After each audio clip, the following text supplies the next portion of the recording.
Now we have to roll it like this.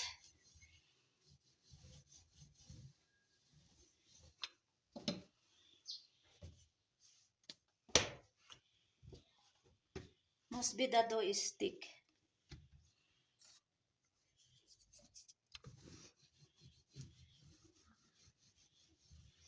Now we have to measure here what is enough for these noodles. So there is little bit extra. Now we have to cut it.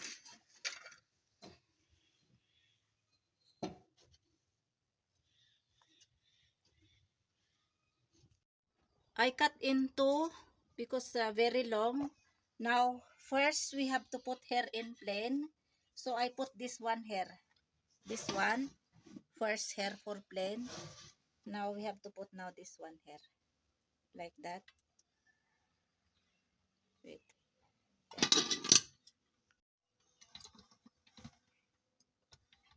We have to put again 2 times because dough is very fat. So 2 times we have to make it.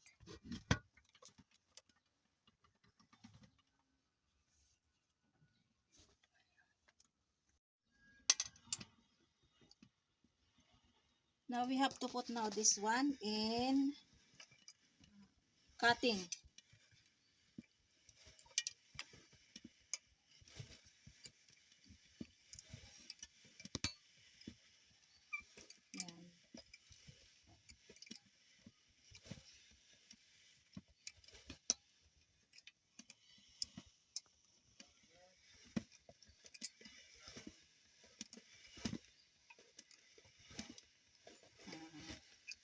Yan.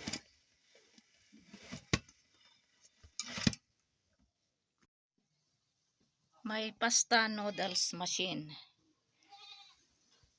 This is another kind, but this is very fat and this is good. So this is the result.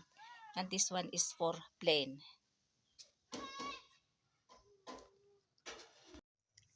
After making noodles in pasta machine, I boil water. And then I'm boiling this noodles. And then I put some oil also, 2 tablespoons here in boiling water. We have to boil this one in 5 minutes. Now I will start now to saute garlic, onion, tomatoes, and some vegetables. And I will add also little bit minced meat.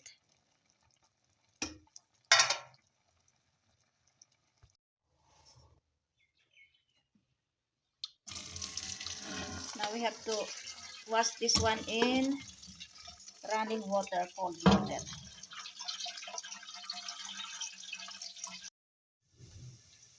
Now let's start now saute. First onion, and then now we have to put now this also garlics. It's cooking time again. My homemade pasta noodles, because first when I make this pasta noodles, when Mariam Japanese left going back to Rawalpindi, as I said, my upload videos in gallery was deleted because my mobile was repaired it. So I make again another.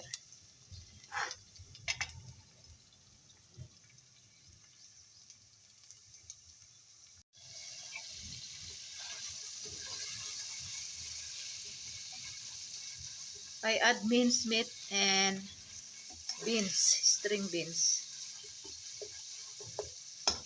because onions and garlics is already brown. Now we have to cover it.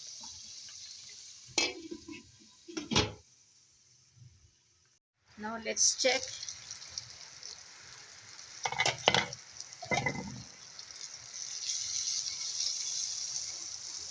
So we can put now this one, boiled noodles.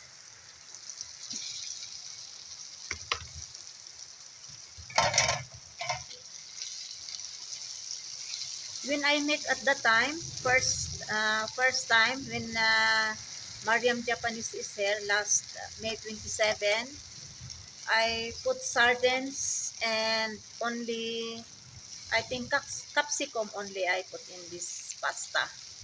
So today I have string beans, capsicum, and sponge gourd with mincemeat.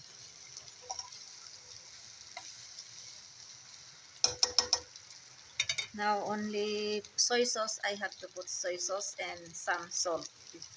Taste is,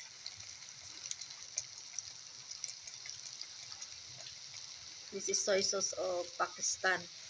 Even you put too much, then still no color. There is no magic sarap or bitsin or China salt. We call China salt here this monosodium glutamate or bitsin. Yan. So we have to cover again.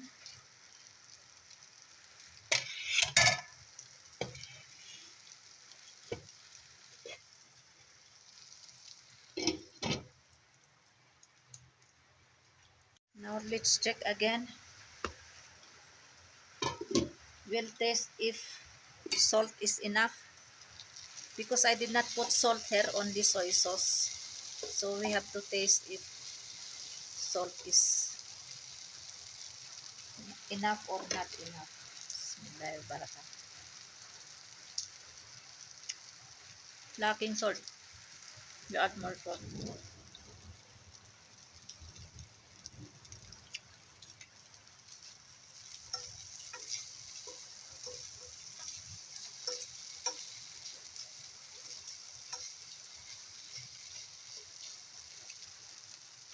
So I think this is already cooked. So we have to turn off now the flame.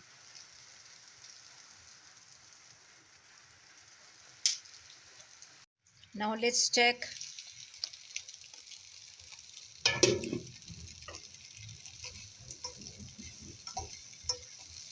This is already cooked because I boiled these noodles, pasta noodles.